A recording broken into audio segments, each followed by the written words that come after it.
I love your perspective because I mean, a veterinarian is myself. When we're dealing with our own animals, we become the client sometimes. So even your first conversation was, we bathed, we started my grooming report. I found something that was a little off. Didn't think too much of it, but I knew enough to say, let me check a physical exam first. Let's start there. And then we do blood work, x-rays, urine. But that's so important. And a lot of times we just want to miss that. And I think a lot of our clients start normalizing that. And now you lost space of, you had a bad issue, the cat acted differently. And then all of a sudden she just got really cranky after she got 10. Well, 10 goes to 19. Now you have 9 years additional on top of that, those compounded ailments that you talked about start really beating them up. And then they're at a point of no return because the financial burden is heavy, the pets decline, and the chance of them recovering, like with the mindset you want them to go back into, just is no longer a realistic expectation. How do you combat like even clients to say, hey, we got to find it sooner than later. Don't wait and let's not normalize it. How do you take that approach? Absolutely. I always try to advocate and push my clients to bring their cats in.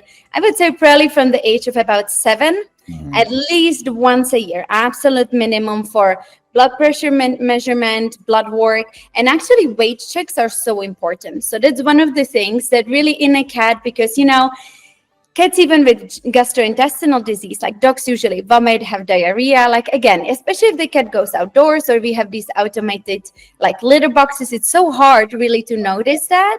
So monitoring the weight. So now we have like all these machines, and like my litter boxes actually measure my cat's weight, you know, or just buying like those cheap baby scales and just measuring your cat's weight every 3-4 months. It doesn't have to be every week, you know, but actually weight loss, I think, is a hugely important and can be a first sign of a disease in these cats. Yeah, that is another lovely piece of advice.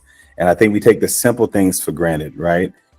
We just wait for the body condition to get too bad, and then we think it's cute, right? Oh, we know she's thick. She's just fluffy. Yeah. Well, she's not obese. She's just a little thick, but big boned, right?